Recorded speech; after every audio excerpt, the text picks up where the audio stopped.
সংসার আর পড়াশোনা দুইটা একসঙ্গে করা খুবই টাফ। যে করে এইটা শুধুমাত্র সেই বুঝতে পারবে। অন্যান্য দিনের মতো আজকেও উঠে রান্নাবান্না করে, আজকে ছিল কলেজ যার তারা, এই জন্য আর বেশি তাড়াহুড়া করছিলাম। তো ওর সঙ্গে সঙ্গে আমাকে রেডি হতে হবে, যেহেতু বাইকে করেই যাব। ওর একসঙ্গে পাশাপাশি ওর অফিসটা আর আমার কলেজটা বেশি না, 5 মিনিটের গ্যাপ। তো ওইখান থেকেই একই সঙ্গে যাওয়া পড়ে ম্যাক্সিমাম ডেতে। তো লেট হয়ে গিয়েছিল। আমার ক্লাস ছিল 9টা 30 থেকে, আর অলরেডি তখন 9টা 20 প্লাস। ওর তো লেট হয়েছেই, আমারও লেট হয়েছে। ক্লাসটা গিয়ে ধরতে পারিনি বলতে অর্ধেকটা করেছি। 10টার দিক গিয়েছিলাম তখন, মানে আর 15 মিনিটের মতো ক্লাস ছিল।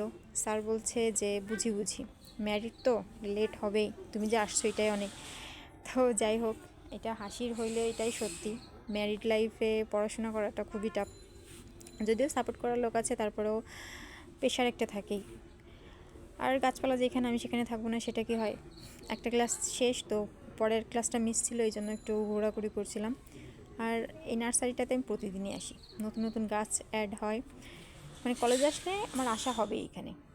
আর এই মন্দিরটা, এই দুইটা জিনিস হচ্ছে যে আমার কলেজে মাস্ট আসতেই হবে কলেজে আসলে। আর মন্দিরের ভিউটা অসাম একটা ভিউ, এটা মানে ফিল না করলে হবে না একদমই। আমি ম্যাক্সিমাম ডেতেই দেখছি যে এটা খুবই নিলিবিলি থাকে, খুব একটা অনুষ্ঠান ছাড়া বা বেশি একটা লোকের ভিড় থাকে না, ভালোই লাগে ঘুরতে। আর এখানে এই যে মায়ের মন্দির, দেখলেই যেন চোখ জুড়িয়ে যায়।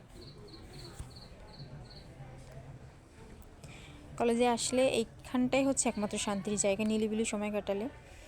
আর আজকে যেহেতু আমার সঙ্গে আমার ফ্রেন্ডরা আসেনি, তো আমাকে একাই টাইম কাটাতে হচ্ছে। সবাই নেক্সট ক্লাসের জন্য ওয়েট করছে, আর আমি এই একা একা কী করবো, হাঁটাহাঁটি করছি। নদীর পাড়ে তো প্রচুর বাতাস ছিল। আর এই যে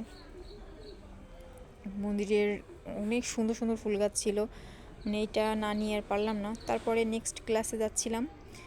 ওই যে সেকেন্ড ভবনটা হচ্ছে আমাদের। তো ক্লাসে যেহেতু ফোন নেওয়ার পারমিশন নাই বা ক্যামেরা অন করার পারমিশন নাই, তো করি নাই, ক্লাস শেষ। আর তারপরে এই যে দেখা হয়ে গেল এই ব্যক্তির সঙ্গে। আর আজকে দুইটা সারপ্রাইজ ছিল। এই যে ইনি ফেসবুকে আর টিকটকে পান্ডা নামেই পরিচিত, তো এনার সঙ্গে দেখা হয়ে গেল, খুবই ফ্রেন্ডলি। তো তার মার সঙ্গেও দেখা হয়েছিল।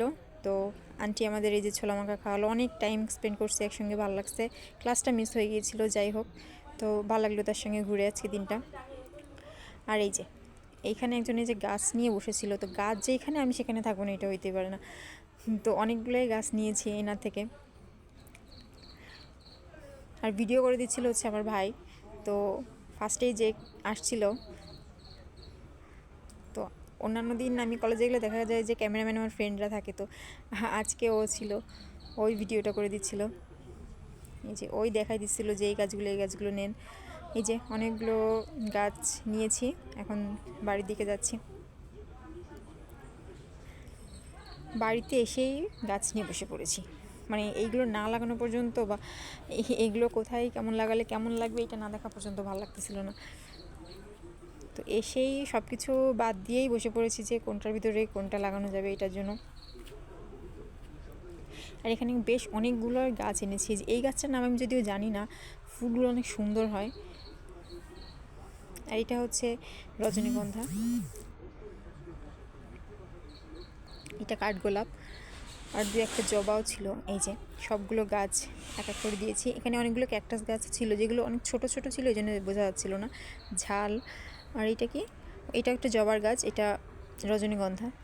আর এই যে এইগুলো কি বলে নাম জানি না, বাট অনেক সুন্দর এগুলো।